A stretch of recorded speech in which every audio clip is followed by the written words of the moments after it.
Arkansas for Arkansas. This is Inside Arkansas Live.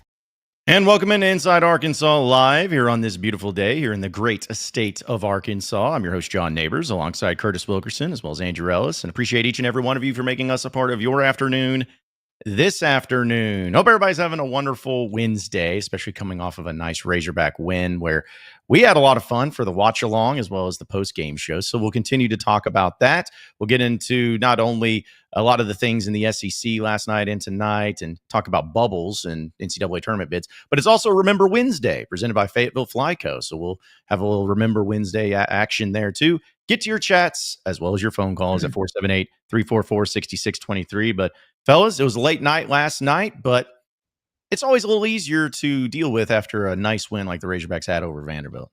Oh man, 100%. I really didn't sleep much. I guess it was about, 3:30 when I finally laid down, and it took a few minutes to probably get to sleep, but I was awake just internal clock before 6 because I know that's when the net refreshes. And so I was just hitting refresh on my phone over and over and over to see how much they popped up from that Vanderbilt win, which was a lot. And so, no, not much sleep. It was a late night. I don't care. I might pay for it later tonight, but that's okay. That was fun, man. We had an absolute blast last night with everything we had going on. Yeah, it's just a good time of year. And, we always think about like the busiest and like most complex stretches on the sports calendar. And we always kind of think about the fall and obviously December with transfer portal and basketball going on. It kind of gets crazy. This is an underrated, like super busy time for Razorback athletics, where you got basketball and baseball overlapping and when we have them in the same day. But as we always say, the games are what we like to do. We kind of just do all the in-between because we have to cover the transfer portal, cover the day-to-day drama that goes on with these teams. We would much rather cover the games. And so anytime it's games, I'm never going to complain about being busy. I'll stay up till midnight to watch sports. It's, when it's busy stuff that's talking about job status off the field, that's when it sucks. But it's like when you're just covering games, that's the fun time. And we are in the fun time. And Razorback basketball, now they're going to have a lot of less stressful games that we get to look forward to. So you're kind of like those old athletes talk about Nolan Richardson. He's like, hey, the games were fun. It was the practices that were difficult. Same thing. Yeah. We make it hard now so that we can have an easy time when the game comes around. Yeah, I know. It was a lot of fun. And I know at the Pot at the Palace post-game show, especially last night, you got to give another shout out to Mark Arnold. That dude was cooking last night. Yeah, Mark Arnold. He's always cooking, man. And we felt bad. And, we wrap the show up and we always have our eyes on the chat as we're wrapping up because it never fails. Somebody will send a super chat and we caught one right at the end. But then as soon as we ended the stream and closed up shop, another one came through from Mark. And so we got to give him a shout out. We appreciate you. He sent a super chat and he said, Waffle House is on me tonight, fellas. I don't know that John could have handled Waffle House with what he was dealing with last night and probably today. I started to just, drag Andrew out of bed and just us go and get weird little Waffle House T-bone action. But we've got that in the back pocket and it will be utilized for Waffle House. It's happening. Yeah, I didn't know that happened. I definitely would have been down for the Waffle House trip, but I did not know the Mark Arnold super chat happened. So that's awesome. I mean, I saw the ones during the show, but I guess I missed the follow-up one. I was out of there quick. As soon as that stream ended, I was like, all right, good night, Curtis. No, it's awesome of him. And I was in so much pain last night, guys. I almost was crying. I was in so much pain. And it's just this tooth, man, it's killing me. Just to give everybody an update, because I know everyone's excited to hear. I won't be able, at best case scenario, we'll have surgery on Friday. I have to wait until then. And I have a consultation tomorrow afternoon, which I was just like, I felt like if I just called and said, hey, I'm in pain, fix this, and I'll give you money, that would be enough. But apparently there's a lot of processes it has to go through. So I'm making it, though. If you see me leave, it's because I'm gargling salt water and crying, and I'll be back. But I'll make it through the show. It's a lot better now, just on some pain pills and could say some weird stuff. So anything I say today cannot be held against me. I'm just throwing it out there. But I appreciate everybody checking in on me about my teeth. And it sucks. So either way, lots of things to get to today, though, folks. And again, we have your chats as well as your phone calls and everything. I know you guys talked about it last night in the post-game show, but I just wanted to once again shout out Trevon Brazile. Like that, I was looking at his stat line. It just makes me so happy. Seeing 16 points on 6 of 8 from the field, 3 of 5 from shooting threes, 14 rebounds, 2 assists, 2 block shots, 2 steals, 36 minutes. I mean, I'm not expecting him to do that every game. I'm not even expecting him to do that against Mississippi State this weekend. But there was great play by his team, but just really a good thing for Trevon Brazil. If there was ever a player that I feel like needed it and deserved it, it was Brazil. And to see him be interviewed on the SEC Network last night was cool. To see, actually, I want to play this real quick. See the post-game locker room celebration there for a little bit with Trevon Brazil. Take a watch on this. Windmill ass dude, I would have wanted these dude that, bro.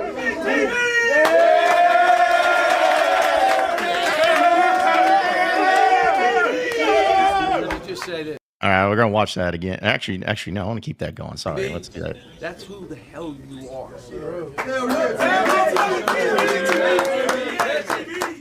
And I'm still gonna drive you. How about Jonas today? All right, so I'll play the rest in a bit, but just seeing that moment, how cool it was, and having Cal said, "That's who the hell you are." That was a really nice icing on the cake after last night's win. And he's right. I mean, he's absolutely right. And I'm glad that Cal said that. I think he's done a really good job throughout the course of the year of figuring out what different guys respond to. And like we talked about it, like Muss and Trevon Brazil, probably not the best mesh if you want to get all of Trevon's potential out. And hey, it's not like Brazil hasn't had his share of up and down this year. I mean, we were talking about like, I don't know, play Cash Chavis, over this dude a couple weeks ago. But Trevon is super, super talented. And for him, a lot of times it's a motor and a mental mindset thing. That's the difference in being an NBA type player and being a dude that's, almost plays his way off the freaking floor. So for him to have a moment like that and for Cal to reinforce it by saying that, it's a confidence builder for him. And I thought it was really important. I'm glad Cal did it. And shout out to Trevon. It was good to see the man smile, see him ball out. Hell of a game. That's monster stuff. That's big man stuff. 16 and 14. You kidding me? Yeah, if you asked Trevon, he would probably just tell you, oh, well, yeah, if you had just played me 36 minutes a night the entire time, I would have just been doing this all the time. But I think we can all agree that version of him was definitely, if we were getting that version of Trevon the entire season, there would be no debate about it. We'd say, oh, yeah, of course, definitely never take that guy off the floor. And so I kind of think back to all those times where Trevon would have some decent minutes, but play like 11 minutes, 12 minutes, and he'd have like 4 and 3. And we're like, okay, he gave you a couple good rotations. Maybe there was some foul trouble there. Maybe just this group worked better. But we were kind of like, maybe that's the sweet spot for him. Now I'm kind of thinking in hindsight, like, man, if we could have been getting this version of Trevon all along, probably would have been worth it to just let him cook for a while, especially when Arkansas's other front court members were struggling a little bit. But, you talk about it with a 7-man rotation, you need all these guys to step up. Trevon, definitely you feel more confident about his ability to do that after 2 of his last 3 performances. But also having a variable like that, a guy that has such a high ceiling and such a low floor, when you have a 7-man rotation, the difference between really good Trevon and bad Trevon, like, might end up being the difference in your entire team because you just don't have that many guys. And so for Trevon to step up and be a positive variable for Arkansas now down the stretch, he's when you're talking about March and how high can this team's ceiling get, this is a guy that can raise it. And so it's definitely an encouraging sign to see. And we always knew it was possible. We never wavered on Trevon. Yeah, that's right. He was always on the no slander list, even though there may have been times I wanted to, scratch it out. I didn't. It's still there. It still remains firm. And I think we all kind of had a feeling that he was going to have a big game after this particular play, which really just sent everyone through the roof.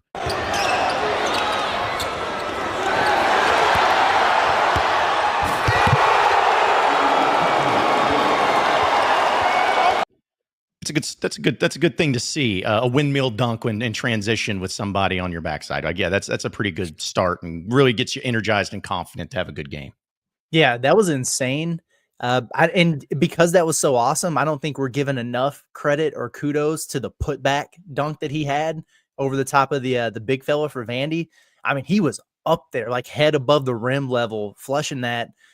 Arkansas, they're athletic, man. I mean, if you just watch the dunk highlights from that game in a vacuum, it's kind of incredible. Billy Richmond had the crazy dunk, Big Z with the lob, Jonas Adu's dunking on dudes, Brazil's dunking everything. I mean, these dudes can fly, and that's even without Thero, who's the best dunker on the team. It's fun to watch. It's refreshing. I think when you watch them every day, I don't know if you take it for granted, but you just don't it doesn't stand out to you as much, like how athletic these dudes are. But they can fly, man. I wonder where they're at in the season in terms of like team dunk totals. Well, they've missed their fair share too, so that maybe affects it a little bit. But yeah, Trevon also had a little bit of a poster. I think he had 3 dunks last night, all 3 of which were like highlight reel type of dunks. But yeah, it's crazy you mentioned Thero. Of course I'm sure we'll get asked that question plenty times throughout the stream, but you just kind of think about the vision of having both these guys on the floor. But I think that's part of why going into this game we thought this might be a better matchup play style wise than what Arkansas faced against South Carolina. Of course, Arkansas was going to lose to South Carolina no matter what the play style was. But Vanderbilt, kind of likes to get out and run, likes to play that up-tempo style, and they did it pretty well early in that game against Arkansas. That's what helped them build an early lead in the first half. But Arkansas can get comfortable in this type of environment, this type of game. They've got the athletes to do it. And yeah, to do it without the Thero and still be that physically imposing against a team that doesn't have a ton of height. Definitely something I don't know if I was confident Arkansas had in their arsenal. Arkansas has 141 dunks this season, and the only person to miss more than one is a Thero. He has 3. See, I mean, I knew that there was a few missed ones, but always the ones. Jonas has 2. Oh, I think one of those was last night, right? Or maybe Saturday. Everything missed Saturday, so more than likely it was Saturday. But we don't talk about that. We burned the tape. We moved on, and Arkansas getting that win. I'm curious too, guys, of all the wins that Arkansas's had, which I know is not a whole lot in the SEC, but at this point they have 7. Like, where does this one rank among all the 7 wins for Arkansas as far as just complete game, how they played as a team, individually, everything? Where does this one rank for Arkansas on the season so far? 3rd. I was going to say 2nd or 3rd. I was going to wait. So I have Kentucky as the number 1, I would say. What's number 2? Texas on the road? Hell no. Missouri. No. Yeah. Oh, yeah. Missouri. I forgot they beat Missouri at home. Yeah. Okay. That wasn't a you. That was just the idea of Texas, by the way. The Missouri one just completely. I was like trying to think of that other one. I'm like, the other ones are pretty much against both teams. Missouri at home is definitely. I could go either way with those, I guess, but I feel like I know that Vanderbilt just beat Missouri, but I feel like Missouri's better, even though that was at home. So I'd probably put that one 2nd, but fair enough. Yeah, I would too. And it was, again, you got a game against Mississippi State this Saturday, which they lost, so you got to make sure that you take care of business. But the roller coaster stuff, man, it's just wild this year. It's so funny. I know we've talked about how unpredictable they are, but I don't know what's going to happen Saturday. Arkansas could lay an egg and lose. They could have another great game. Mississippi State could come in and score 110 points. Nothing would surprise me at this point, just because of how unpredictable, up and down, all around this season has been. And it's had some good times like last night, but there's been some bad times. But just expect the unexpected with this team. It's pretty much all I can say. Yeah, I mean, always expect the unexpected with this bunch. And I really sincerely do hope that just what's going to be a crazy atmosphere outweighs the 11 a.m. tip. Like, the day game thing has been weird, man. It has, but I'm sure we'll talk about this more tomorrow and stuff, but Mississippi State, are they just non-conference merchants? I mean, because really, like, I'm looking at the SEC slate here. Like, since February or whatever, like they lost to Bama, they lost to Missouri, they beat Georgia by 1. The Missouri game, they lost by 26, by the way. You lose by double digits to Florida. They did beat Ole Miss and Texas A&M, but then you got freaking beat by Oklahoma. You got 40 ball by Alabama. You beat LSU in a close game. Then you lost to Texas. Like, I get it. Like, they've been in that 20 to 25 range all year. But how much is that is just them being propped up on starting the season 14-1 or 15-1 or whatever it is? Because in SEC play, they damn sure haven't been any better than Arkansas or anybody else in that middle of the pack. I mean, I think this is a very, very winnable game for the Hogs. It's definitely a winnable game. And, we always kind of do the thing where we're trying to assess each team's motivation, who's going to be hungrier in the game, who's going to play harder, who's going to put it all together each game. And with all these teams, which I agree, there's not a ton of separation at all between Arkansas and Mississippi State. There's not a ton of separation between Arkansas and Vandy. So we're always trying to play that game, and we're right to do so. But I feel like we're at this point in the year, and given what both teams have accomplished, especially with what Arkansas did last night, neither team is going into Saturday needing a win. So like, I'm sure, you can go player to player and you can assess their motivation. I feel like it's about a wash, honestly. Like, I don't even think that's going to be a huge factor in Saturday's game because both teams are pretty comfortably in the NCAA tournament. Of course, Arkansas is at home, and so maybe that gives them a little boost, but Mississippi State's coming off a loss. I think this game's just going to come down to who's playing better basketball, who's a better basketball team. And right now, I agree with you, Curtis. I don't think Mississippi State is a better basketball team than Arkansas. If they are, it's by an extremely small margin. That home court advantage likely, accounts for. But I feel like with this Arkansas team, you never really know what you're getting. But coming off of a Tuesday game, they're going to have a little bit of an extra day to rest on this one. I feel like they're going to probably play fine. And if they play anywhere near the way they've been playing for the last 6 weeks and Mississippi State plays the way they've been playing, I feel like Arkansas should be favored by 4 or 5 points in this game. Bracketologists are still doing the goalpost moving thing with I mean, it's I've never seen anything like this in my life. It's unbelievable to where I read this whole breakdown today from one that I really, really respect. And it's talking about all the bubble teams, whatever. And it was like Arkansas in a great position. If they beat Mississippi State, they are 99.999% in. But if they lose, though, they're going to have to win at least 2 games in the SEC tournament. How does that make sense? Like, how does that make what is the logic there?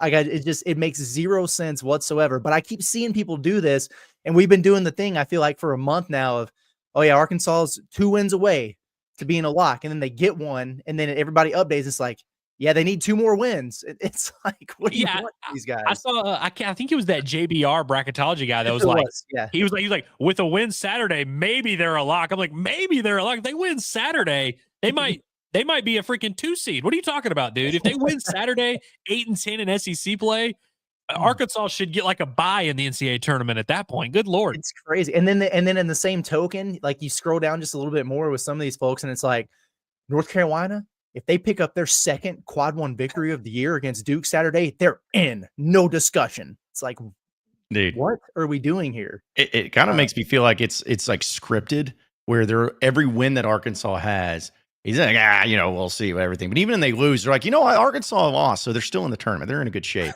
It's like they want them right there to not move up and to not move down on the bubble, being an 11 seed or whatever. It's so strange where I feel like after that South Carolina loss, for instance, on Saturday, it's like, oh man, that's awful. How's this going to impact them? Well, they're still in the tournament as of right now, last 4 out. But then they beat Vanderbilt last night, and then it's just like, I don't know, man. I don't know. We got to see some more out of them. It's like, how does this make sense? Let's play this game, honestly, and I really need to pull up the numbers.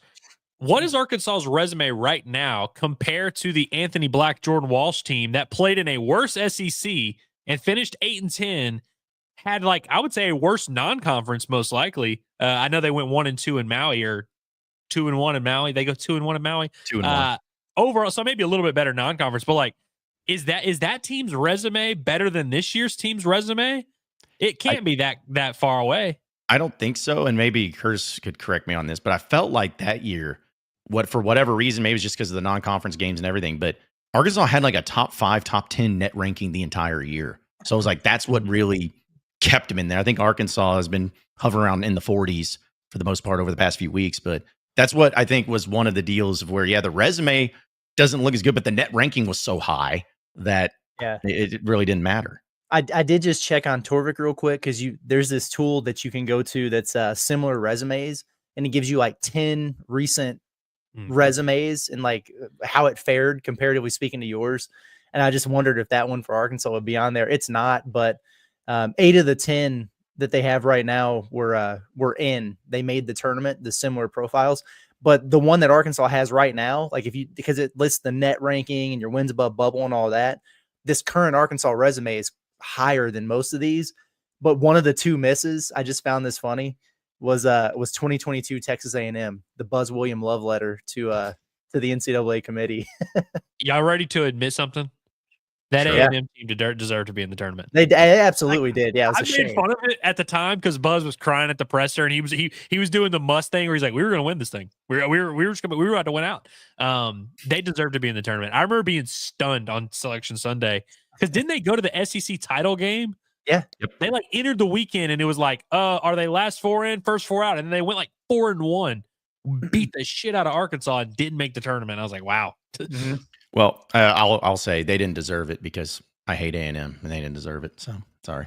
Yeah. You guys want to hear something cool real quick? Always. I love cool SEC things. tournament. Me and Andrew talked about this a little bit last night, but if Arkansas wins Saturday and Georgia wins Saturday, then you have a 4-way tie between Arkansas, Georgia, Mississippi State, and Vanderbilt. Arkansas would have the tiebreaker and finish ahead of all of them because of the head-to-head. That'd put them in the 9 slot. And what that would mean is you would then play the 12:30 p.m. tip on Wednesday against South Carolina. So you just get to run back the same circumstance you had over the weekend against South Carolina. And then if you win, and this is assuming Missouri beats Kentucky this weekend, then you get Kentucky the next day. I mean, hell, In the 8-9 game. I would take it, but especially because like we have a built-in excuse in our back pocket. SEC tournament doesn't matter. That's right. Yeah. Who cares? We won in Rupp. Okay. Yeah, back-to-back days, 7 players. Yeah, you know. Yeah. We've But then already done enough work. We're good. Yeah. but then if Arkansas won and beat Kentucky again, it'd be like, man, you guys just can't do it, can you? You guys he owns you. You're suck. Like this, everything would be about that. We'd go into it with no pressure and like the ultimate trump card in our back pocket. Yeah. And it'd be the same thing like in the Kentucky game the first time. It's like, there's no pressure. Arkansas was sucking. And, nobody was expecting them to win. So, man, that would be so funny. That'd be so funny if that happened. And then they meet in the NCAA tournament again, and then Arkansas beats them again. That 3 times. Oh, you got to fire Pope. If that happens, Arkansas wins 3 times in a season, you got to fire Pope. I'm sorry. Has to happen. It's the rules. I'm not fantasy land dreaming over here, but still. All right, we'll get to Remember Wednesday, presented by Fayetteville FICO here in a second. But let's get to some of your chats, folks. We appreciate you hopping in here. Our guy JP Sullivan says, remember after the South Carolina game, appreciate the super chat, by the way. Says, I said, watch everybody going to be down on the Hogs and think we have no chance at Vandy. Then we would go into Nashville and win convincingly. That aged nicely, strutting. He did say that. I do remember. He did say that. Yeah, and that's the best part about this is against Auburn and Alabama and Texas A&M, we kept doing the thing where we're like, Arkansas lost, but they did cover, like the analytical projections. So this might actually help them a little bit in the metrics. Arkansas was a 7-8 point underdog going into this game at Ken Pom and Torvik and all those places. You beat them by 13. Like you outperformed those expectations by 20 points. And that's why you look up today and Arkansas is 8 spots higher in the net, 9 spots higher in KPI. And I mean, they made a huge, huge jump. It wasn't just about the win, but about going in there and beating them convincingly, like he's saying. And that stuff holds weight. It's the largest margin of victory Arkansas has had in SEC play this year. Craziness. Yeah. I love it. And because I was even texted you guys when Kentucky beat LSU by 30, I just trounced them last night. I was like, man, it's going to be nice to have like one game where Arkansas wins by 30 in the SEC. It's not going to happen, but winning by 13 is nice too on the road. I'll take that compared to everything just being down to the wire, intense, not really knowing what's going to happen. A win's a win no matter what, but last night, I was trying to remember, guys, like what was the closest Vanderbilt got there in the final 10 minutes? It was like 8 points, 7 points, maybe 8 or 9. Yeah. Yeah. So, I mean, it wasn't even like, you 63. just pulled away really late. Like you had a big lead and you held it the entire time, which was great. Curtis, watch Arkansas win by literally 30 on Saturday. They beat Mississippi State. They give John the ass whipping he's been yearning for. And then you see the tweets. Well, going into Nashville, if Arkansas could win one game, it would really lock it up. Yeah. Because all that stuff you just said about the metrics, think about if you put belt to ass against a bona fide tournament team in Mississippi State, add another ruby to the resume.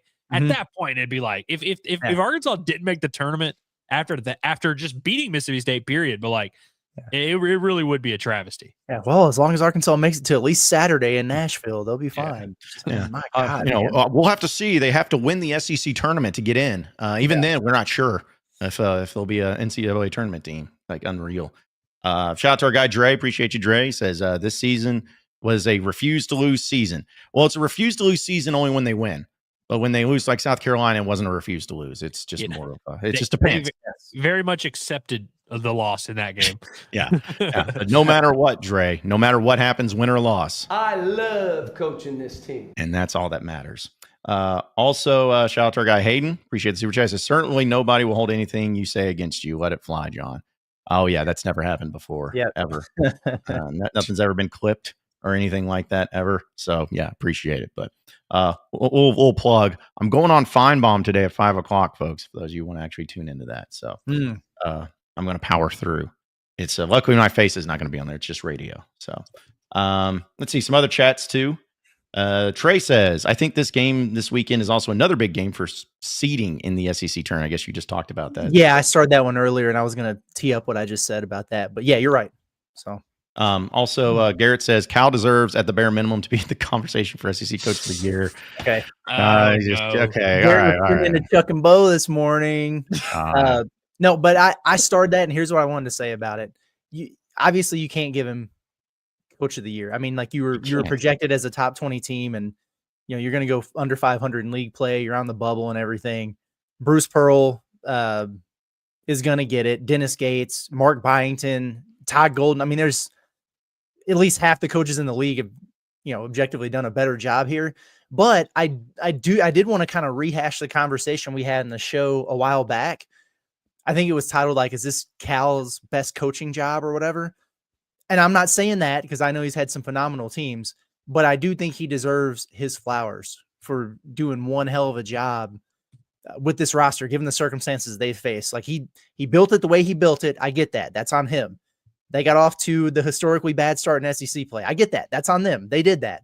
But to dig out of the hole the way that they have and overcome the adversity of losing guys or whatever and being in this spot, I mean, it really is a hell of a job. Like if there was a Coach of the Year award for February 1st on, I mean, he'd probably be right in the thick of it. So I did at least want to take a minute to give him massive props for what he's doing. But yeah, full body of work. Nah.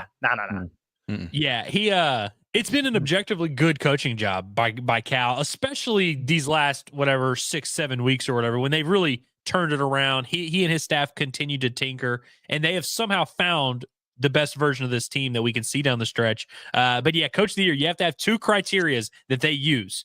And we've seen it historically. You have to do one of these two things. You have to either have the best team in the league by a pretty wide margin, which if you're going with that criteria, you're going to Bruce Pearl. Or you have to massively overachieve preseason expectations, which Dennis Gates has done, which Byington has done. Cal hasn't done that necessarily. And it's like, regardless of how good or bad your coaching job was, you have to do one of those two things, and Cal did not do either of those. So he just is not a candidate, frankly. Yeah. And also too, as a football example, it's like you can still have a great coaching job and do a great job in a year, but not be in the running for Coach of the Year. Like it doesn't have to be mutually exclusive. I think back to when Sam Pittman actually, it seems like years ago, because it went 9-4 that year when they were picked dead last in the West or whatever it was. That was a great coaching job, and he deserved a lot of credit for that. But he shouldn't have got it over a Kirby Smart who went undefeated, or an Ole Miss Lane Kiffin team that went 10-2, or Bama or whoever. It's just not the case. So you can have both. You can have it to where it's a great job, maybe the best job that coach has done in their career, while also seeing other coaches in the league being like, well, as great as I was, and it was, these guys did something more incredible or more enjoyable. So can I tell a quick funny story on the Sam Pittman Coach of the Year thing? Sure. So Curtis and I were coworkers back in the day. And I was still early on, so I still really cared and was like trying to be good. I had a story written in case Sam Pittman won Coach of the Year, and I had to like put it in the admin and tell Curtis like, "Hey, I'm going to get a haircut. If he wins Coach of the Year, just publish this thing." And he ended up obviously not winning Coach of the Year, which wasn't super surprising. But so then I'm at my haircut, and I'm like, "Oh, thank God." As soon as I get out of my haircut, Traylon Burks announced that he's going to the draft and he's skipping the bowl game, and so we had to scramble and write a story about that. It was funny. Was that the last haircut you got? No, I think I've gotten one or two since then. Like seriously. Okay. I think I've maybe three at the most. Yeah. Yeah, no, that's funny, man. But yeah, shout out to Cal though, honestly. He's done a really good job given the circumstances with this team. Deserves credit for that. And listen, you guys know that I listen to everything. Like literally everything that comes out that talks about college basketball. I hope that when I get done with this show today and I start making my rounds through all my favorite podcasts and shows covering college basketball, and then also Field of 68, which meets none of those qualifications, but I listen anyway. I need people to keep the right type of energy when it comes to John Calipari, because boy, they were on his head after that South Carolina game. And I get it. It was bad, but no context about 7 players, no context about Thero being out. Nobody mentioned Texas getting the hell beat out of them by South Carolina the week before. Nobody mentioned anything else. It was horrible, worst loss in his coaching career, all this. Well, the way that they bounce back, you better at least make a side note of it, or I'll quote tweet you. Yeah, you'll have the receipts for them if that happens. Well, I'll tell you what, we'll go ahead and use that as part of our Remember Wednesday segment here on Inside Arkansas Live, presented by Fayetteville Fly Co. Folks, we love our friends over at Fayetteville Fly Co. Great partners here, and they're big on the rod hogs in their collection here, like the little hoodie I'm wearing. Well, fun fact, they actually added new rod hog apparel to their website. So if you go to fflyco.com, you'll be able to check out all the new stuff that they have with the rod hog, especially for springtime.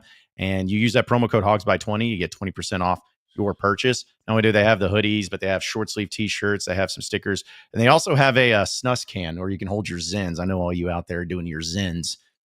What was it? Monica Lazinski is what was thrown around the other day. All you that do that, they have a little can for the rod hog that you can put them in there. So check them out. It's all for a great cause and supporting the veterans here in the state of Arkansas, as well as with the Mayfly Project. So appreciate their partnership. So go again to fflyco.com, use promo code HOGS20 for 20% off your first purchase. So a couple of things that I want to do for Remember When, and that kind of worked out perfectly, Curtis, into what you were saying is like, remember when, and you can use this at multiple times during the season when, basically everybody was talking about Cal being cooked, Cal over the hill, Cal not coaching and everything. And I'm not saying it's been perfect because it hasn't been, but I think there's been also many occasions and many times where he has proven that he still can coach and he still can win and he still can do these things.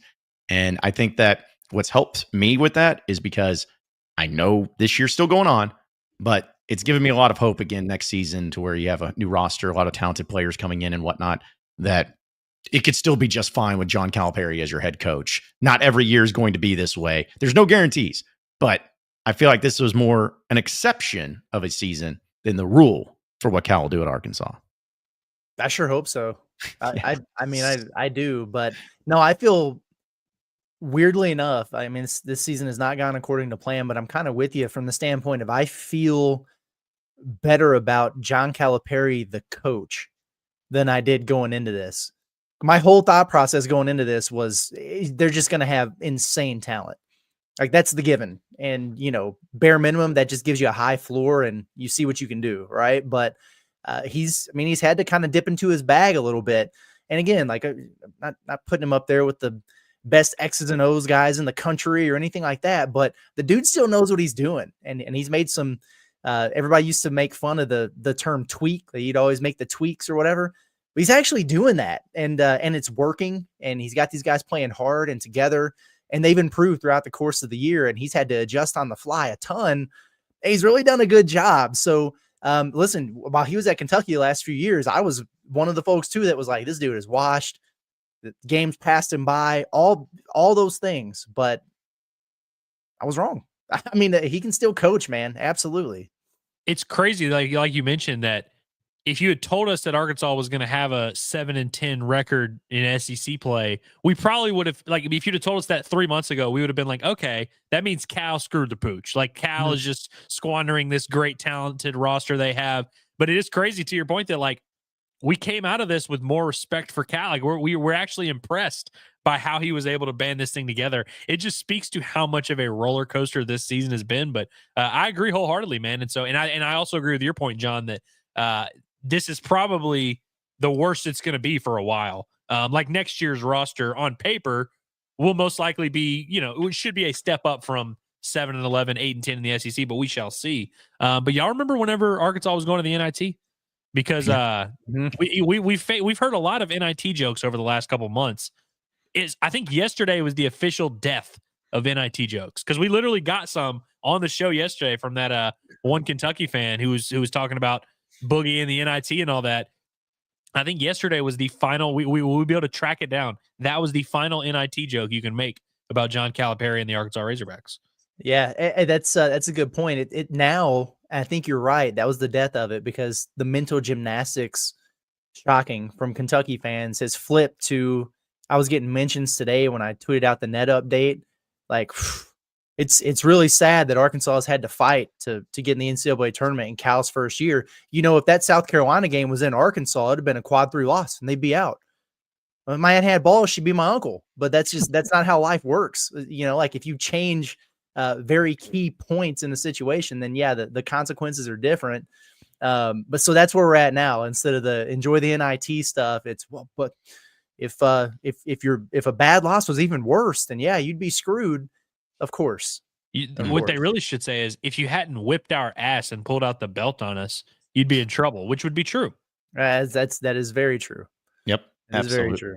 Let's see. Let's get to your chats too, folks. Again, on Remember Wednesday, presented by Fayetteville Flyco. PayPal Cal says, Curtis, what do you make of Cal saying that 24 threes is probably too much for this team? I caught that last night. It's a trigger thing for me. Given the win, I didn't lament on it too much, but I was sitting there thinking in my mind, like, nah, I think that's about right, bro. I think it's about right. I don't need them to do the Alabama thing where they shoot 40 of them. I don't need to see that. But anytime Arkansas finishes a game, win or lose, and they go 7 of 17 or something. Anytime I see a number below 20, I'm kind of like, what is this? 1988? Like, I mean, come on, I think 24 is a good number. Between 20 and 25 for this group, I'm cool with, but I hope they get to a point where they have the type of shooting, next year, and the spacing, the roster build, to where that gets up to 25 to 30.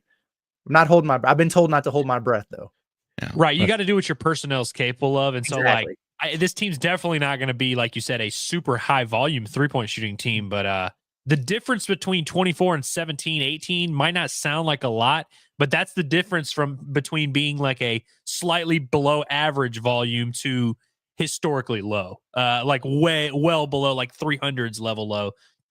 But yeah, I agree. This team, it's weird that 33.3% is what they shot in last night's game and the Missouri games. Maybe that's the magic number. Yep. Yeah, just hit a third of your threes and you'll be in a good position. If you just do 18, that. 8 of 24. That's the sweet spot. It's the sweet spot. And also a fun fact, speaking of the 3-point shooting, if Arkansas against Mississippi State, or at least the rest of the season, goes and averages what they've been averaging and maybe just a little bit higher, do you guys realize, I know they probably didn't shoot as many, but they'll be tied with the Moses Moody and JD Notae, Justin Smith team at 3-point percentage on the season as far as full year, because that team shot 33.8% from three, and this team's right there. So the rest of the other years under Muss, though, I'm not going to look at. But yeah, they kind of give you some idea of where they're shooting compared to the past 5 seasons for Arkansas. I'm glad you said this because I needed a remember when. So let's see. Last year, remember when Arkansas shot 31.8% from three? That was last year. Do you remember when Arkansas shot 31.3% from three? That was 2 years ago. You remember when Arkansas shot 30.4% from three? That was 3 years ago. So yes, and we talked about this at the beginning of the year when Arkansas was kind of struggling through the like the exhibition games and stuff from deep, and everybody nationally was freaking out about it. And what were we saying? We're like, I think we're just kind of immune to this, because did any of y'all out there watch an Eric Musselman coached offense and their 3-point shooting woes? Like, this is better, and it's still bad, but it's better for Arkansas. So yeah, we're living on a cloud right now, man, with this 3-point shooting. Yeah. I mean, just imagine what's going to happen if one day we cover a team that shoots 35.8%. They just shoots like just a fine percentage. Yeah. I don't know what to do with my hands. It'd be great. Hey, I'll give you some John Neighbors bucks if you can guess who led the team in 3-point percentage last year. Curtis, you probably know, but what'd you just ask? Who led the team in 3-point percentage last year? How many attempts? Can you give us the number of attempts? Well, I'll give you this. They shot at minimum. Actually, let's do this. Yeah, they shot at minimum 65. See, that kind of changes my. And what was the percentage? You said 47 or something like that? No. 36. What was the percentage? 36. Trevon Brazile. Nope. Oh, I guess it would be Mark, right? He had a pretty good shooting. Tremont Mark led the team in 3-point percentage last year. So ew. Yeah. Certainly was not Davenport. I see people in the chat saying Davenport. Somehow Jeremiah Davenport became a 29% shooter when he got to Arkansas. Somehow. That was one of my most unfair misses ever. Because when he came in, I was like, don't expect this dude to play defense. Don't expect him to do anything, but expect him to be a sniper from 3. He had like 4 years of his career shooting 40% on high volume, 200 and then and just some odd threes. became bad overnight. Crazy, man. And then like the red-white game, I remember sitting in Barnhill beside each other watching that, and he hit like 7-8 threes in the first half, and we're like, great, we haven't had this in forever. That dude could not make a shot. It's so stupid, so dumb. Let's see some more chats, folks. Daniel says Vanderbilt definitely overlooked Arkansas. Arkansas shouldn't have won, but all these teams that are better overlooked inferior teams. What does that mean? That's a Kentucky fan, but can we stop doing this? Just anytime somebody gets beat, that we're like, oh, they overlooked them, or they just take the L. Just take the L. I didn't realize it was a Kentucky fan because he had a chat later where he was like, Arkansas doesn't deserve to be in the NCAA tournament, and I was gonna bring it up, and I was like, what's the case against it? Like realistically, because literally every single bracket in the country has them in right now. The only question is whether or not they can lose out and still be in, and we think they actually might be able to. Yeah. Also, too, did Kentucky overlook Arkansas in that game? Did they? Right. I mean, come on. I think they were looking right at them, and they were pissing down their leg while they were looking at them. I'm just letting you know. Right. That's right. Shout out to our guy Dre. When he gets the super chat, he said, "What South Carolina game? I burned the tapes into my mind." Yeah, I don't know what happened there. It's something. It's not important. Let's see. Also, you got St. Luigi saying Curtis knows so much ball that he needs to be sponsored by Manscaped. Yeah, that's good stuff. That's wild. Yeah, you do have a Manscaped t-shirt. We were once sponsored by Manscaped. Yeah. Yeah. Once that happened. I don't know what happened to it, but once it happened. Shout out to our guy, Derek Garduno. Appreciate you, man. Hang in there. He says, watched the game this morning, ignored socials, watched all the Inside Arkansas socials with Big Suey. We'll be watching Saturday. Hell yeah. Yep. It's awesome, man. And also, Caleb wants to know, will Nick Amen come in after this weekend? Answer him, Curtis. Answer him. No.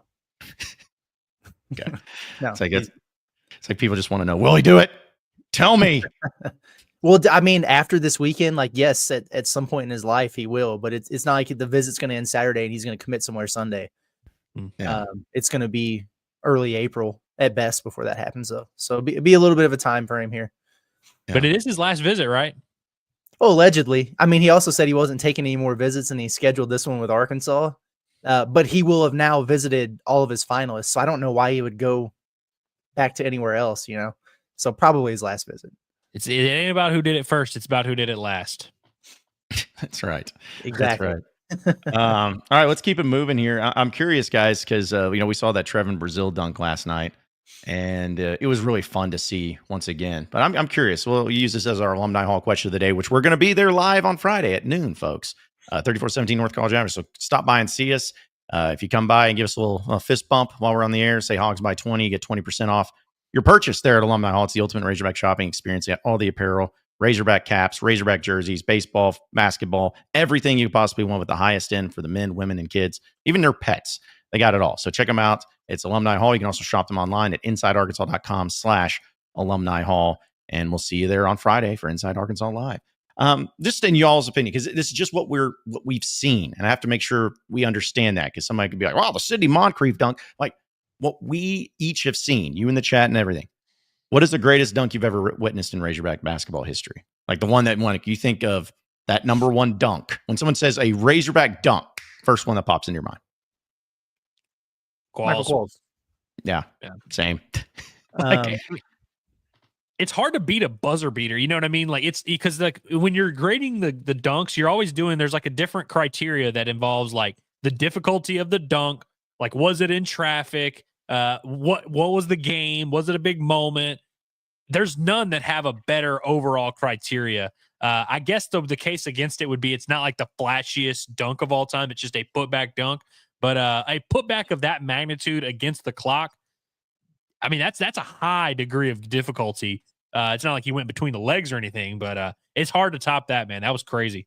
Yeah, no, for sure. And I see the Trevon against South Dakota State. I think that's definitely the best. It's the best one I've seen live in person, and the best poster I think I've seen when he hammered that one on that poor Jackrabbit. And what did a Jackrabbit ever do to him? But That Sure. was a really good one. In person, I saw the Gafford against Florida in the SEC tournament one, which was sick. But I went back and watched today. I think that I would put Gafford's Vandy windmill over Trevon's Vandy windmill, actually. It was a cleaner windmill. It was. I like the motion. It was a great motion from Gafford. And there were more people around him than I thought. And Trevon got the steal and he had time to gather. For Daniel Gafford, it was like, catch that thing, and then he just had to immediately go up. I don't even think he took a dribble. So And I think I got to put that one ahead. are you talking about the one that against Vanderbilt in Bud Walton Arena? Or are you talking about the one in the SEC tournament? The SEC tournament, yeah. Okay. Because I was going to bring up, I forgot about this until someone sent it to me, guys. And maybe, I don't know if y'all remember because I didn't. But Daniel Gafford had a windmill against Vanderbilt at home. And what he did is he, on the defensive end, blocked the crap out of Peyton Willis, I believe, a former in-state kid. Like the ball, it made such a noise that he packed it and slammed it down. In transition, he ran and did another windmill at home and crushed it. And I forgot completely about it. I was like, and again, I'm not saying that one's for sure above it or whatever, but still, I was just like, oh, jeez. That was the one I forgot about. So he had a few windmills, apparently. You know, it's crazy. Gafford might be too good to be in the NBA dunk contest. And I know that sounds crazy. The guys that are in the NBA dunk contest, like, literally barely have NBA minutes. Like, weirdly enough, I think Ricky Council being in the NBA dunk contest is in play because he's that level of, it's players that are like playing that little. I mean, Mac McClung, I think, has only played 8 minutes of NBA basketball the last 2 years, and he won it. So, like, I think Gafford being just a normal 12-7 big is like overqualified. But I feel like he could win the dunk contest. I could see it. I absolutely could see it.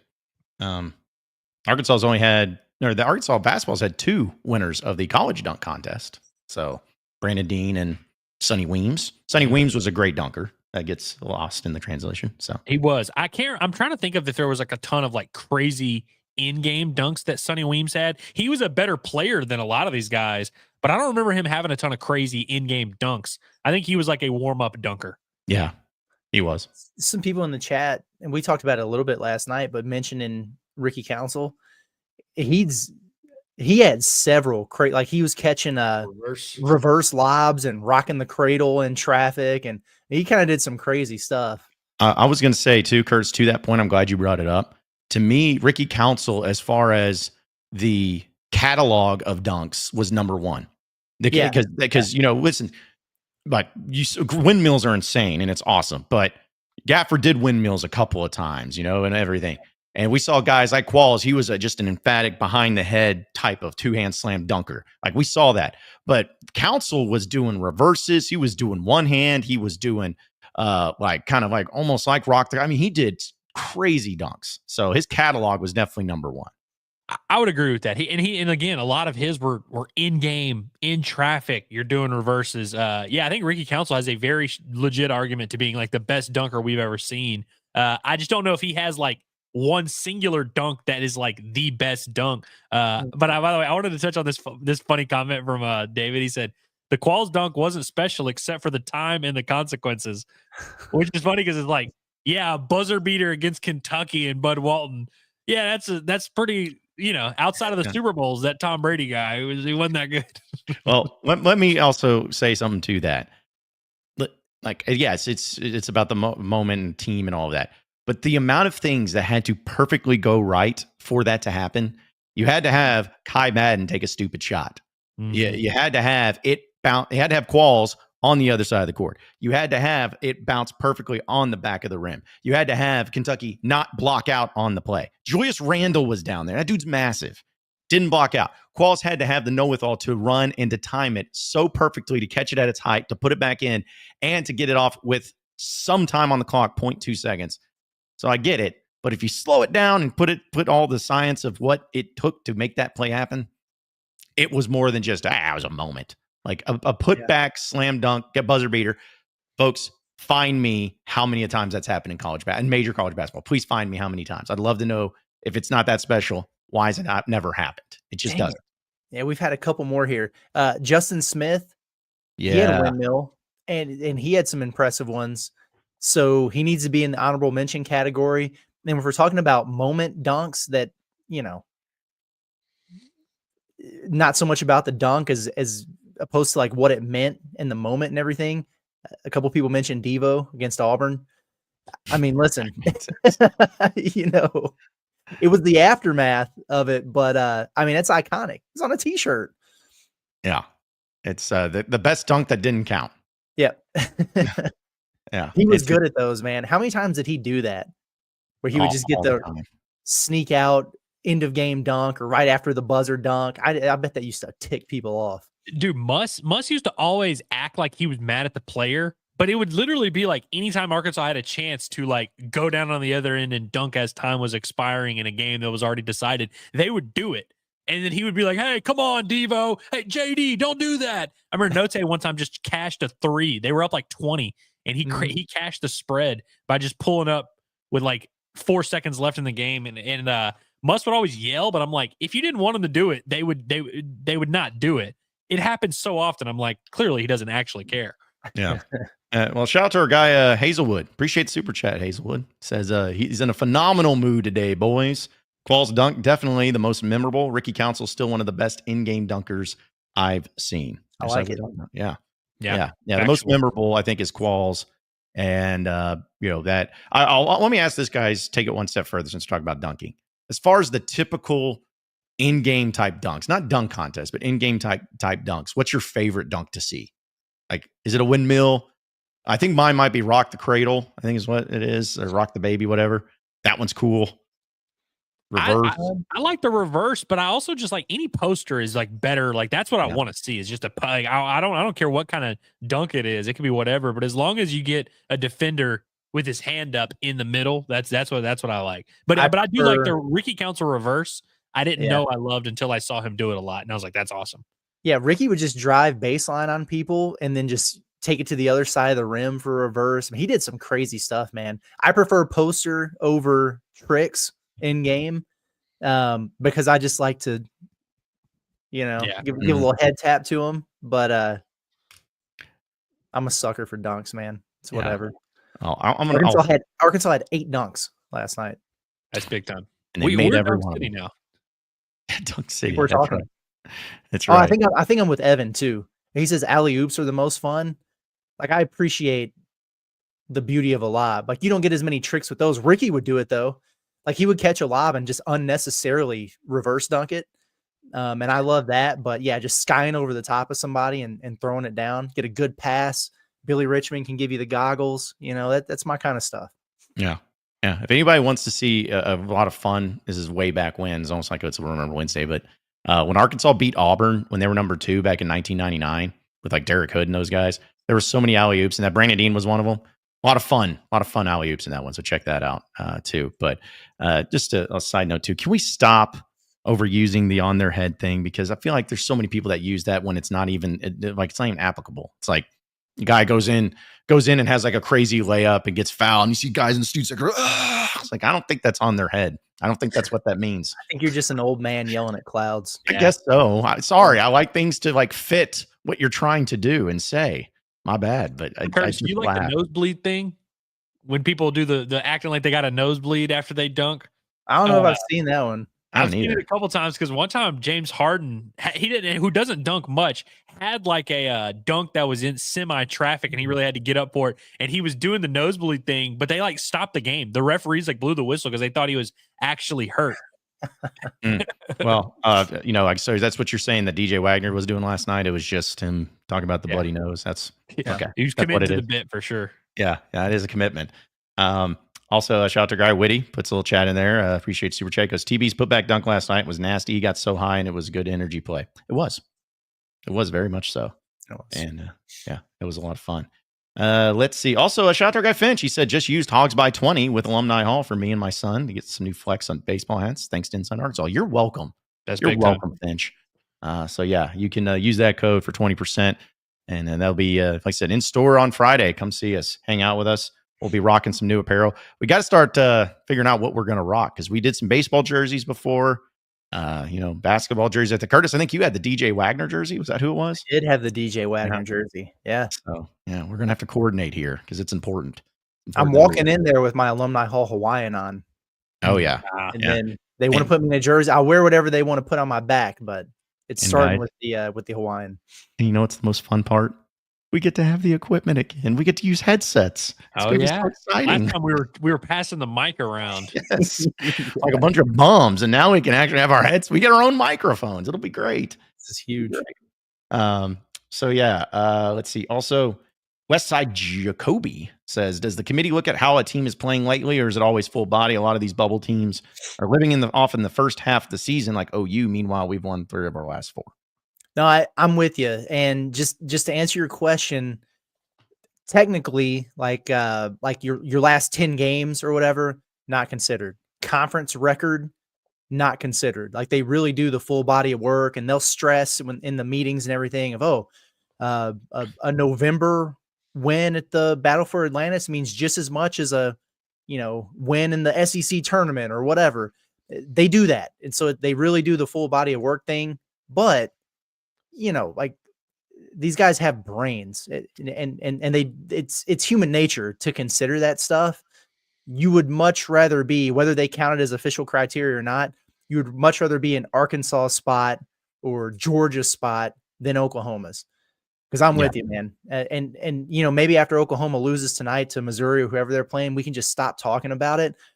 I mean, congratulations to Porter Moser, man, for beating Arizona that was below 500 at the time and a complete mess, beating Louisville before they got in the ACC and beat up on a bunch of LSU level teams to pad their record. Kudos to you, man, for getting those done. And then, winning 4 games in the last 3 months or whatever. I think that it should be part of the process. The reason they don't do it, though, is because of people like VCU and some of these other teams that are just in conferences where, if you're really considering that, you're looking at it and it's like, oh, what have they done? They played a bunch of quad 3 games or whatever. And so they want the value on whatever they can do in the non-conference to matter just as much. But come on, man. You got to take teams that are trending in the right direction, the teams that are a threat once you get in there. Yeah. You got to go. Like, there's a reason why that's always been the case of, like, the hot hand or the hot team. And you got to go with those for sure.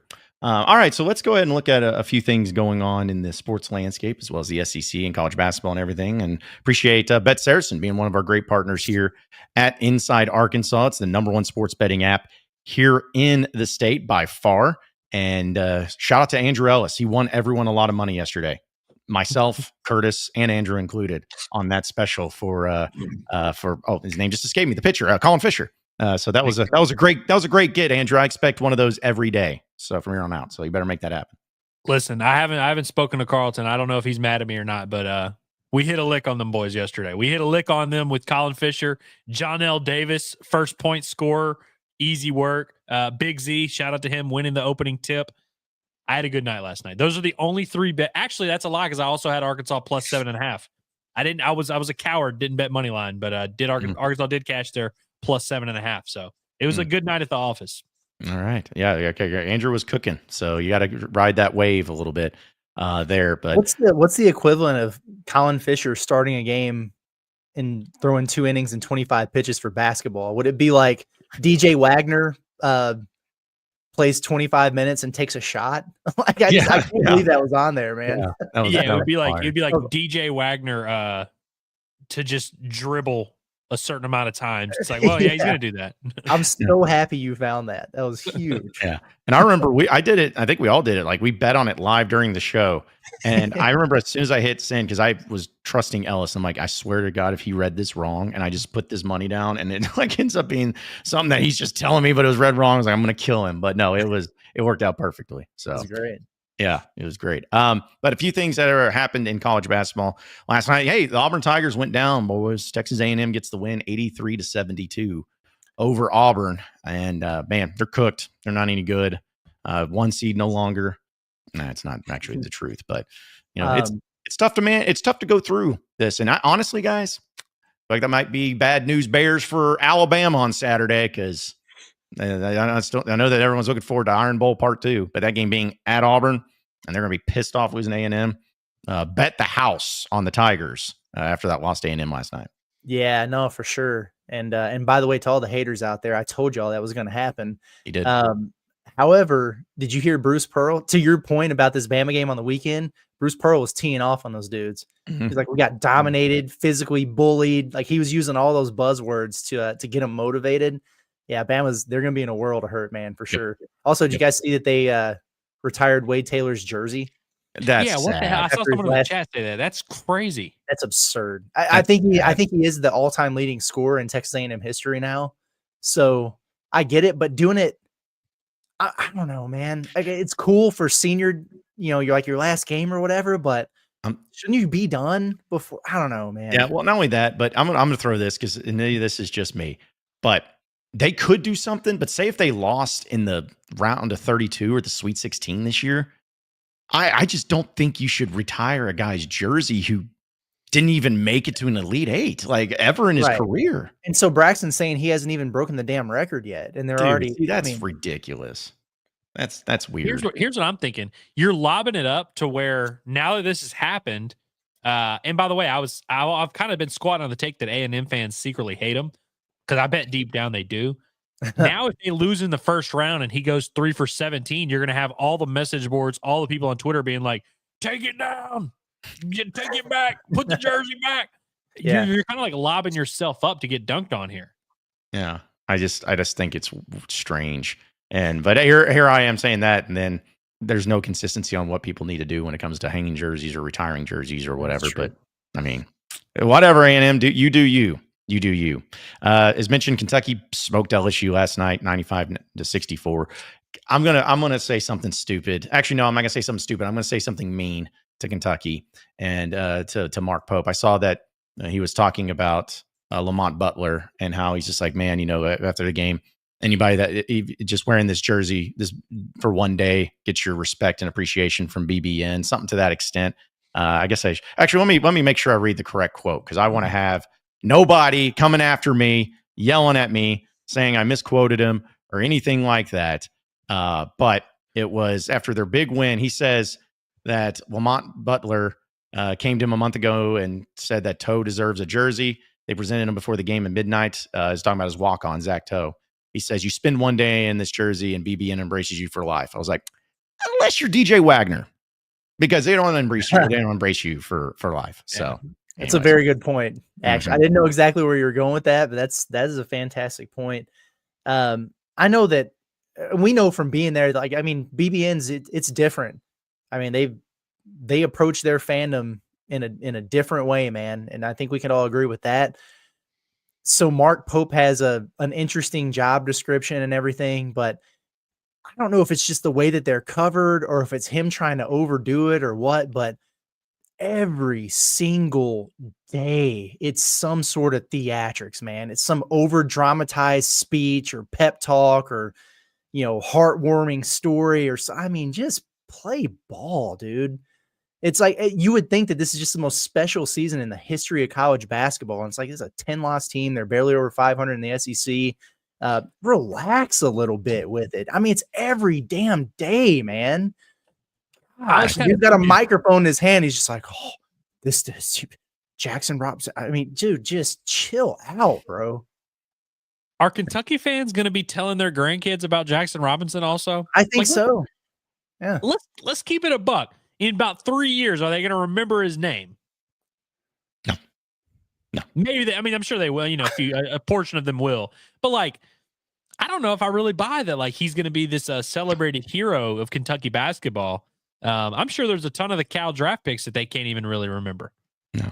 Like, that's what I'm saying. Like, okay, great player, whatever. Like, it's good, but don't, as you said, Curtis, just don't overdo it, because the more you overdo it, the more you're not going to be taken seriously anytime you do it. It's kind of like the guy that gets emotional. It's like the preacher who gets emotional every day and starts crying. It's like, all right, okay, man, but like, we switch it up a little bit. Like, this isn't going to have the same impact if you keep doing it this way. But that's exactly what I was trying to get at. Yeah. That's a good way to put it. Of just like, dude, it's every day.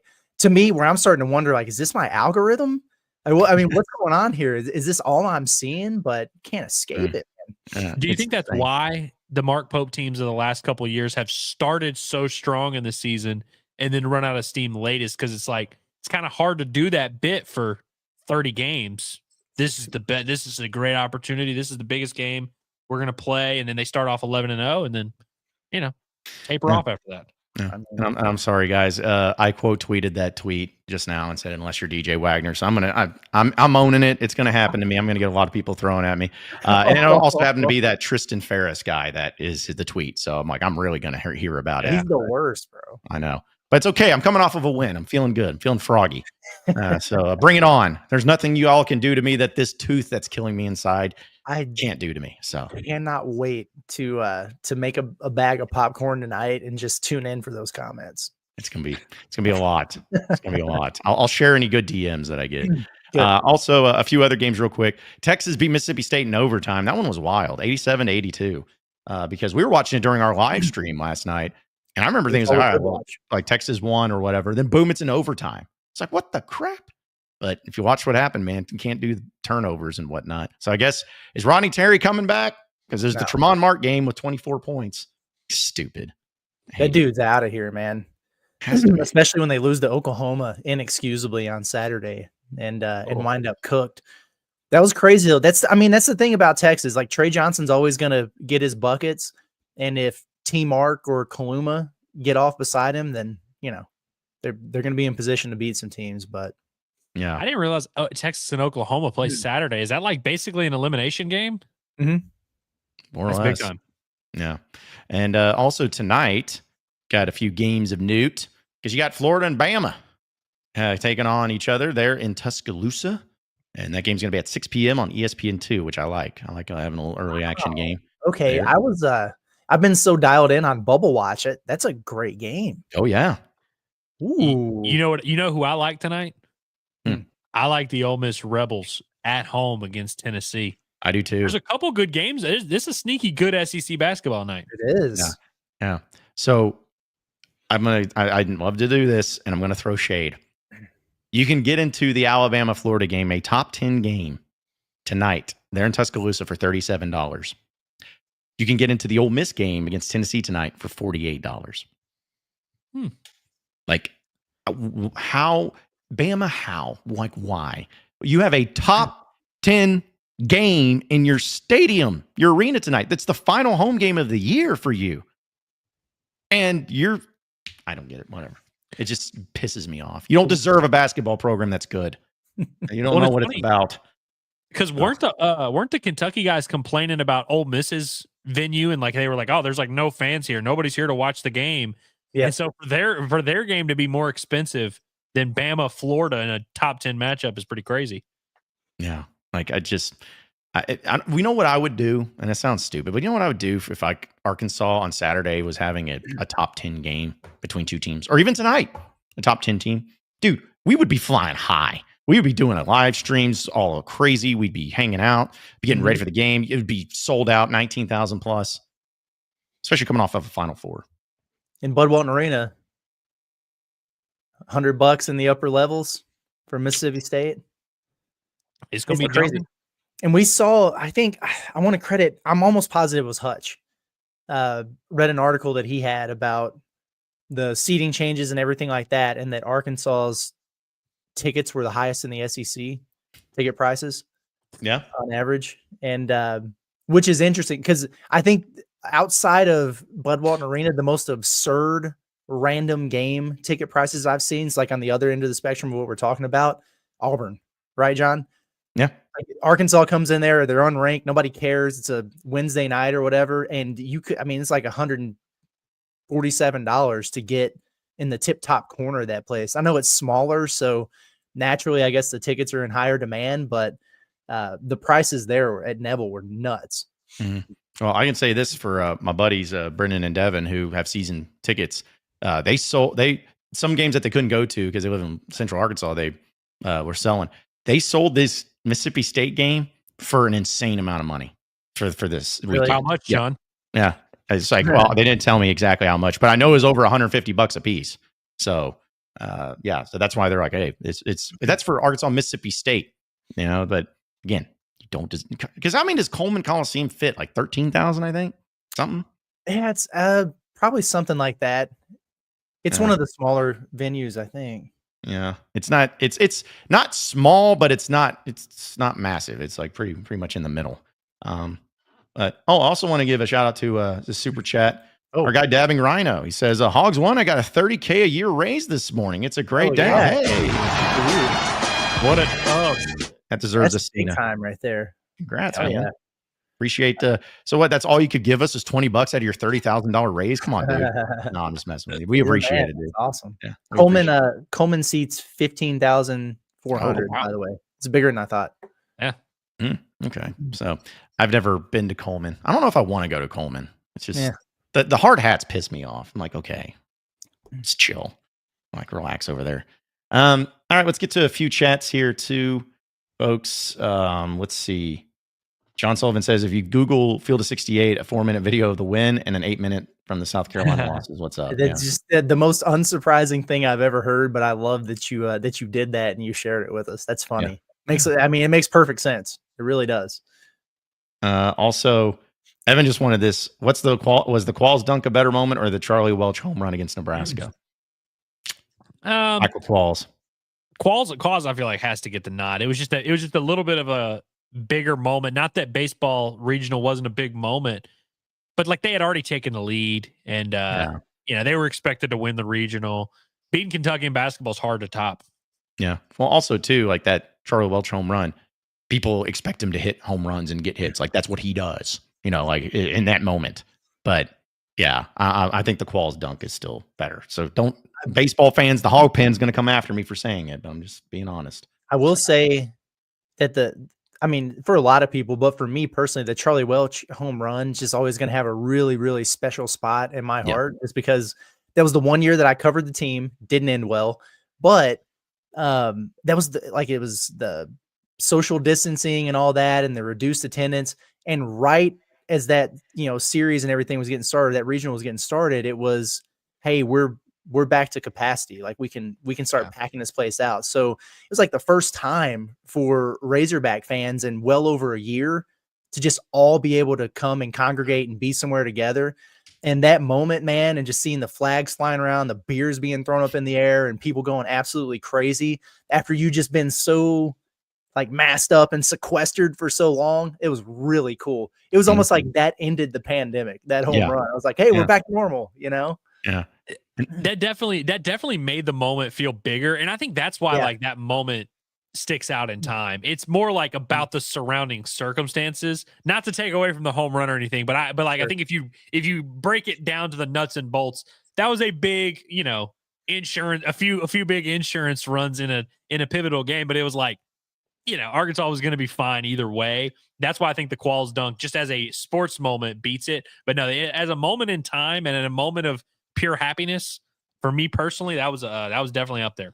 Well, it's also too, you got to, to add context even more so. It's like you had done something historical where you won 10 SEC series. I mean, you were the number 1 overall seed, and it was also cool because one of the things that stood out to me and I remembered was, you were coming off of your first Elite 8 appearance in basketball for a long time. And Muss was there. He goes out in the hog pen. He's grabbing people's flags and flowing them around and taking pictures with everybody. And, and then of course the breakdown from John Boy Media when after the run scores on the pass ball, you got Dave just doing the, just swing away. Yeah. It's just stuff like all the little moments like that was just really cool. So, but it was a great moment. One that it's crazy that season ended that night too. Like that was the last game they played. What do you mean? They didn't play any more games after that. That was the final game that 2021 team played. They won all those SEC series, won the regional, and then that was it. That's right. Yeah. If anything else happened, I don't remember. Yeah, I definitely, obviously don't remember. Well, try. I got to say this. I know I've told this to you guys before, but when NC State was in town, they had a beat writer who was there, and this dude came in every day of that series to the press box. And he would have a 2-liter Mountain Dew, like not one that you get from the concession stand, not a fountain drink, straight up 2-liter Mountain Dew. And he was all jacked up on it. It was incredible. And he wasn't like pouring it in the glass or anything. Like he was just opening that sucker up and just going straight from the dome. Just lukewarm. I might have been lukewarm. He was sitting right beside me the whole time. It was the most interesting guy I've ever met. Well, first off, how is he allowed to do that? Not to be the rules guy, but it's like, I don't think they allow you just to bring in a 2-liter of Mountain Dew, especially when the NCAA is an official Coca-Cola company. Guy does what he wants, man. Yeah, apparently so. Like, what are you going to do when a guy goes in like, I got Mountain Dew and I'm pissing Mountain Dew, buddy? It's like, I'm coming in with it. Man. Yeah. I'm going to tell you what, folks, I know what we talk about sometimes is when we've been astute members of the media, y'all probably don't care or realize, but the amount of interesting people that you meet in those press boxes is second to none. This is true. Weird Second cat. to none. Yep. And if we are the moral high ground of decency and normalcy, then that tells you a lot. But also real quick, shout out to the women's basketball team. They're playing right now, by the way, in the SEC tournament. It is going on. And they were up at halftime over Georgia, 41-37. So There you go. pass that along. Isn't And it, also, real quick, Mhm. Izzy Higginbottom is officially the program's all-time leading scorer in a single season with 760 points. So shout out good to for her. her. Yeah. Glad she's able to get some type of accolade to commemorate her season. Man, you ain't lying. That was still crazy that she didn't get any of that stuff, any of that love. That was terrible. It's nuts how in the SEC women's basketball tournament, you can be a 3-win team in your league and be in the 12-13 game. And in the SEC men's basketball tournament, you could be an 8-win team in your league, be in the 12-13 game, and be in a play-in for the NCAA tournament. It's Yeah. just, it's the depth of the league is absolutely absurd. That's a great point. Makes zero sense at all. It's crazy. By the way, this is a stupid question. Is it in Nashville's women's team tournament in Nashville as well? It's in Greensboro, right? Is Is it? Okay. I thought so. I might be crazy. Hey, well, shout out. I don't know if you guys remember this, but I'm pretty sure this happened. The women's SEC basketball tournament was once in Hot Springs. I don't know if y'all remember that. Really? Pretty sure I know. it's either Hot Springs or Little Rock, but I'm almost positive it was Hot Springs when they Okay. built that new convention center.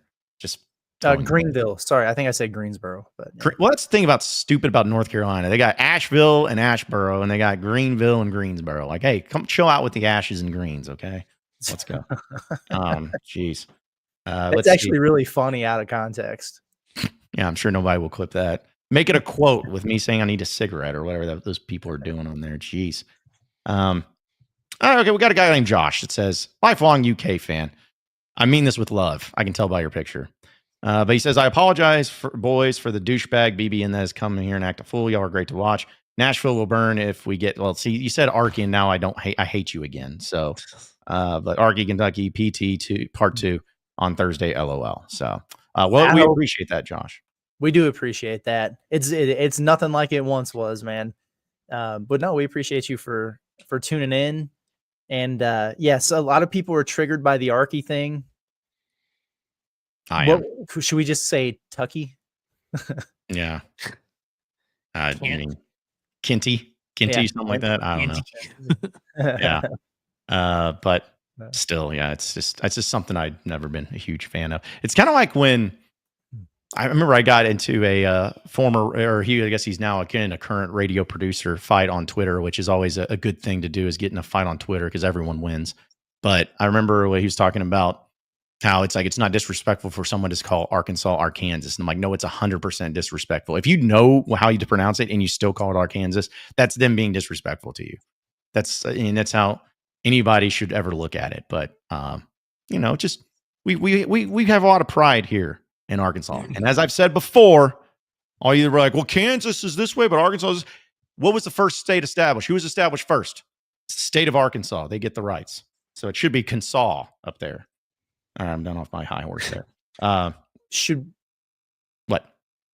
I don't know where you were headed, but before we get off the Saracen thing, should we talk about? That's where I was heading. Okay, all right, cool. I just want to make sure we got to it while it was on my mind. Yeah. No, for sure. Because I did want to get to it, folks. For those of you who have been following along with the whole Raffle NIL whole thing, and there's been some updates with it. Shout out to Daniel Shee once again. Daniel Shee coming up with some really good context and writing it. But it looks like that there's going to be this new bill that's going to be proposed. And it's proposed and has passed. Okay, so it has officially passed. And if I'm missing something, obviously you guys help me out. But essentially where the 50-50 raffle is going to be set up to where the universities are the only ones that can do it. No casinos or anything. But that also includes any of that Canadian company or whatever that the U of A was trying to get. Like, they can't do it. The only people that can set the entire thing up is the universities. So it's kind of one of those things where the casinos don't get it, but also the universities and the U of A, they don't really get it either, because I just see no way, shape, or form that they end up setting it all up themselves. So yeah. So basically, the raffle situation will be approved. The U of A has to run it solely by themselves. And because of that Amendment 84 deal that Carlton was on here talking to us about last week, none of the proceeds from that can go to NIL.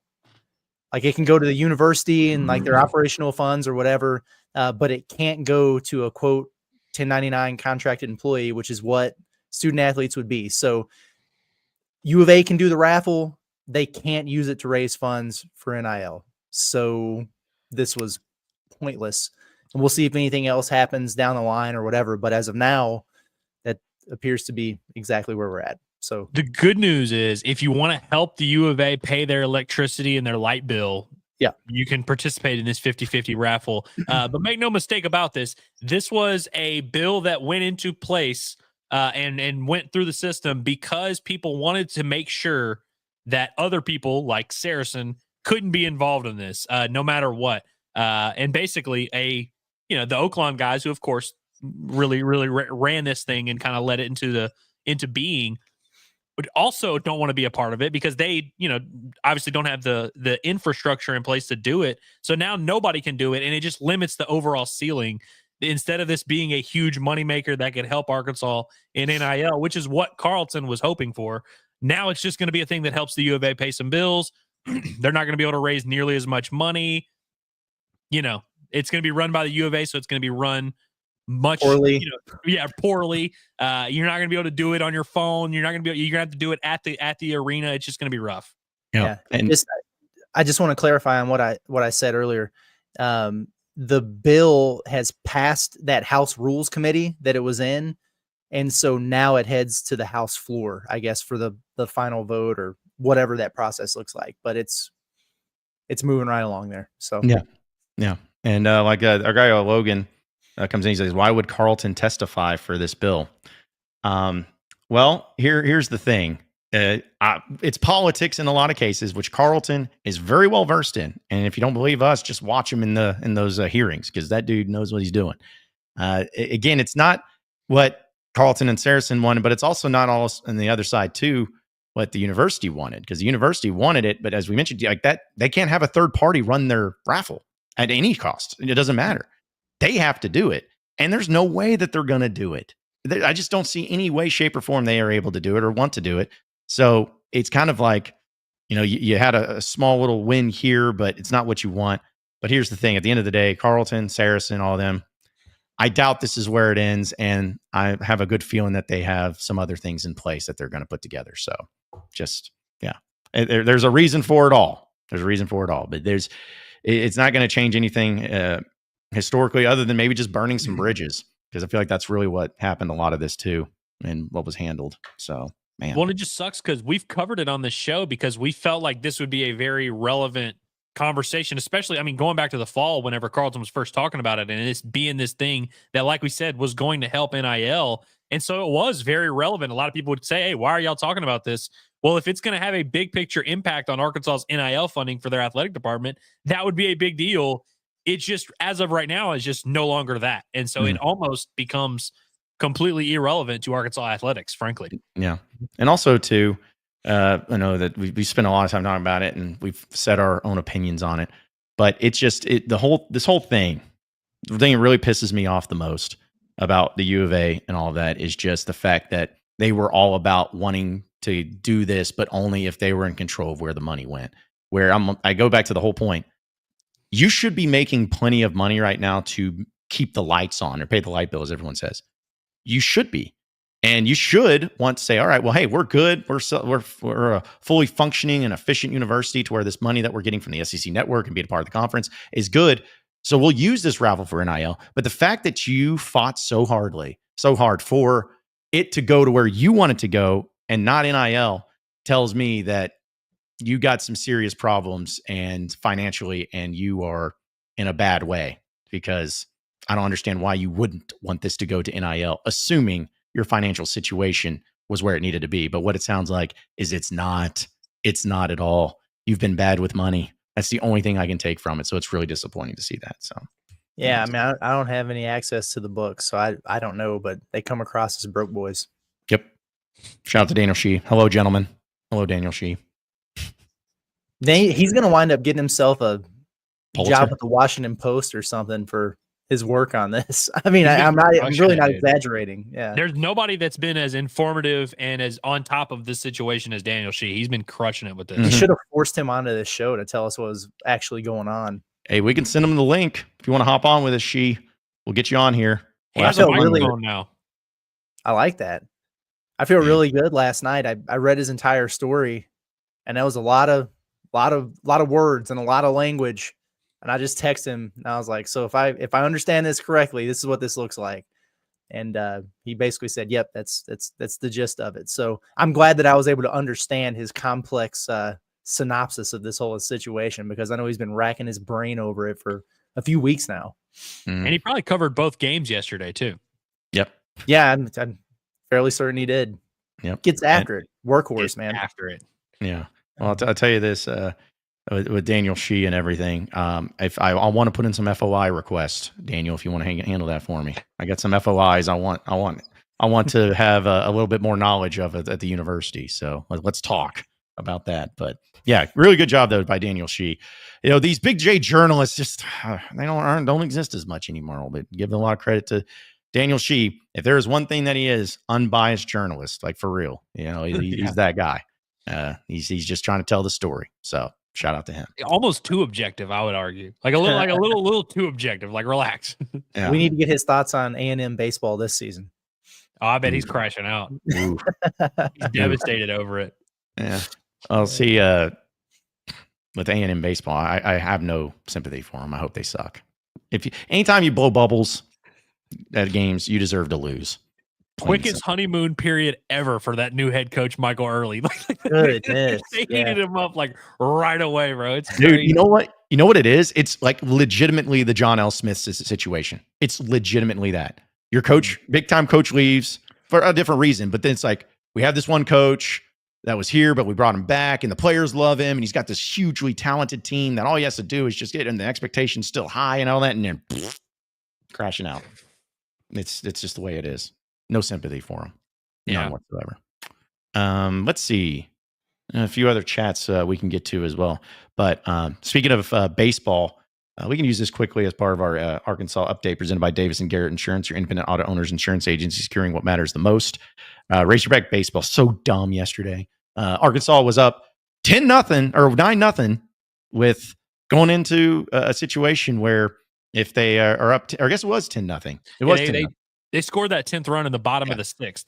That's right. So all they had to do is just make it to the 7th inning without giving up a run, and Arkansas wins. Well, they gave up a run, and then they get to the 7th inning, and then lightning happens, and it got delayed. So today at 2 p.m., Andrew, right? Correct? Is at 2 p.m., you're going to have the bottom of the 7th inning with no outs, runners at 2nd and 3rd with Aloy up to where if he just gets a base knock, Arkansas wins, and then game 2 will start shortly after that. Literally a bunt, safety squeeze, fly ball to center, fly ball anywhere, ground ball up the middle. We could be one pitch and done here at 2 p.m. Right after the show, basically 20 minutes later, Arkansas will finish that first game. And like we said, the run rule, the run rule inducing run is standing on third base with nobody out. I get why they did it, just because they're already playing a game today. So they're like, hey, we might as well just go ahead and finish this up. But it is kind of ridiculous that they didn't just go ahead and call it a wash, especially since it was past the 5-inning mark. So it's like it would go down as an official game. If it were a travel day, that's probably what would have happened. But I also got clarification this morning that the game 2 is scheduled for 3 p.m. on today. They're starting at 2 p.m. this restart. If it really ends up being one pitch, fly ball to center, sac fly, game over, the game 2 would start 30 minutes after. So it could actually start before 3 p.m. and most likely will. Okay. I was going to bring that up because I was like, that would be the stupidest thing ever if it's a one pitch thing. I'm like, all right, well, we can't go until 3, guys. So we just got to hang out here for an hour, like another lightning delay essentially, and wait. So I'm glad that they're at least doing that and being smart about it. The only thing that sucks about it is like, I feel like if it's like one pitch, you don't need a 30-minute, like they're going to warm up before the game. Yeah. Well, yeah, just like, all right, 5 minutes, ULM go grab your bats. Top of the first is starting in 5 minutes. I really don't know why it's not that simple, but I mean, I guess it's just kind of how you have to do things. But I think they said it's gonna be 30 minutes. Usually it's like 45 minutes if it's a real doubleheader. But since I think they're literally playing, maybe one at bat, 2 at bats at the most, like they should wrap this up quick. That'll be good to see. Hopefully they get it done. And also, I just want to also point out the pitcher for yesterday for ULM. His name was Sheever Sheets. I just want to let that be known. Curtis, you know whose kid it is, right? Ben Sheets, the Brewers pitcher. Brewer? Yes. Wow, I feel pitches at ULM. Okay. He's actually not that bad. I think he gave up a run or two, but he was like throwing 92. He's like 5'7" though. Wow, dude, Ben Sheets was a thorn in the Cardinals' side, man. Dude was good. Yeah, well, he named his son Sheever, so fantastic. Yeah, like beaver, but with an SH. All right, real quick, a few chats before we roll out of here for the day.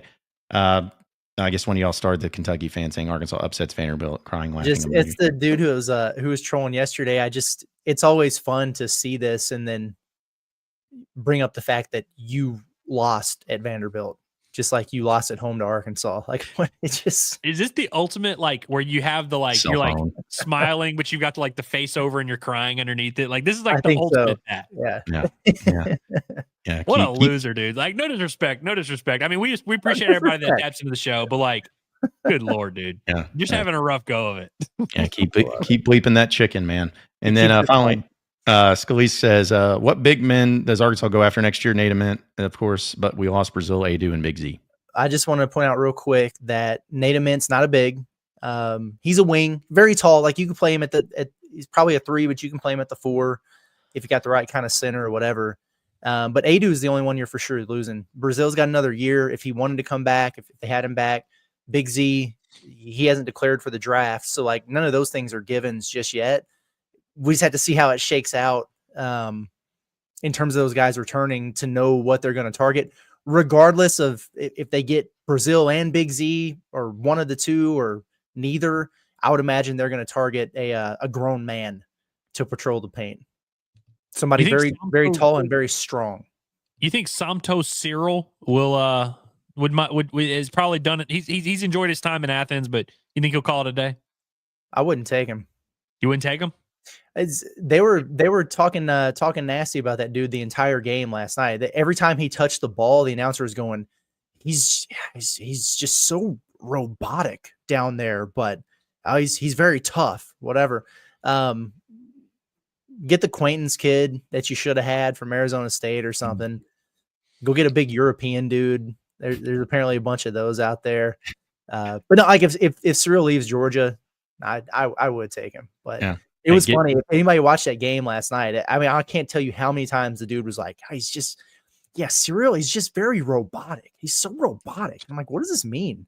Oh, gosh. Well, I'll say this. One, they need to go get a Sonogo because that's what you need. You just need to get a Sonogo. And maybe 2, that's what this kid, but maybe that's what Cyril is. Great. I will take him. And then he just blossoms, Yeah. And then, or just get a Big Z's brother and have them play together next year. That'd be fun just because of the storyline. Big Z's brother would be nasty. Be fun.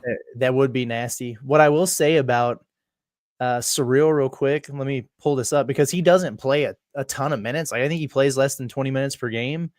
But I think he's like top 3 in blocks and block shots. Well, you know what it is he plays like 15 minutes falling off some, but he averages, I think, 1 point, like almost 2 blocks. Yeah. 1.6, and that's in 15 minutes. So like per 40, his blocks, his block rate's pretty crazy. But I really think like that kind of archetype of just a big that can give you 15 minutes, I feel like is I mean, obviously you could probably find a better one than him, but it's not like they're going to need. I really don't think this team is going to be built around a big man. Like, they're not going to go get, weirdly enough, like a Dickinson or a Sonogo. Like, I really don't think they're going to get a like anchor down there. Well, people will piss and moan about whatever they do because if they get a guy like that, they'll be ticked off because he's unskilled and can't score. But if they get a skilled big man, then he'll be too soft. Maybe they'll find that unicorn one day, or you can get one guy that does one thing and one that does the other. Like, if you get Z back, heck yeah, man. Like go get a dude like Surreal, and then you got the best of both worlds kind of thing. That's what I'm hoping for. That's kind of where my brain was at, where I'm like, Yeah, you get for sure. me or Trevon back, frankly, because Trevon obviously could play a lot at the 4, could play, I mean, even some at the 5, but you probably need to like overcompensate with someone who's just big, strong, and physical. Yep. He's a mean man. Well, and I just want to, I'll end on this final chat because I just don't want your guys' thoughts. I get this chat a lot, but it's the emoji that throws me off. What is that emoji? It's a tongue sticking out. Yeah, I don't like that. I don't either. Yeah, I don't like the tongue out. And I don't know why you saw me on TV. I don't know what you're talking about because I was not on TV last night. But anyways. Maybe at baseball? Maybe. I don't know. Just stop making me feel uncomfortable. Either way. All right. Any final thoughts, guys, before we roll out of here for the day? I've got nothing. Hate watch Oklahoma. Diamond Hogs are about to put Bell to ass again. They're going to finish off their other run rule and then hopefully get another. If by the way, any prop today, the only one that I even kind of like is Ben Bybee to not walk anyone and to face more than 15 batters. It's plus 350. So this is not a Colin Fisher lock of the year. This is a sprinkle situation. This is a take some of those winnings, like 1% of those winnings, and sprinkle a little. There was another one. Justin Thomas is another prop that I like. Over 0.5 runs scored, over 0.5 extra base hits, plus 230. Woo pig. That's all I got to say. Can I give you props real quick? Let's hear it. What was the title of your bombastic yesterday? Arkansas dominates midweek matchup or something like that. Thank you for just doing it and putting it out there as opposed to like, well, I don't know. It's not over till it's over. Well, like I said in the video, I'm like, look, technically the game's not over, but I was like, no, like they did dominate the matchup. It's just a matter of it being over. And yeah, I'm not a coward. Exactly. Stand on business.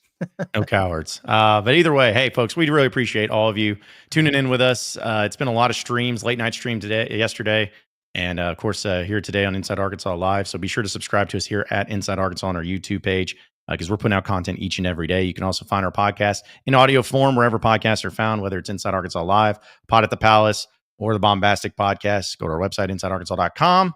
And it's all there. We're everywhere. So if you can't find us, that's a you problem. But we appreciate each and every one of you. So for Andrew Ellis, as well as Curtis Wilkerson, I am John Neighbors. Same sports show, same sports channel tomorrow at noon. Have a great rest of your day, everybody, and we'll see you then.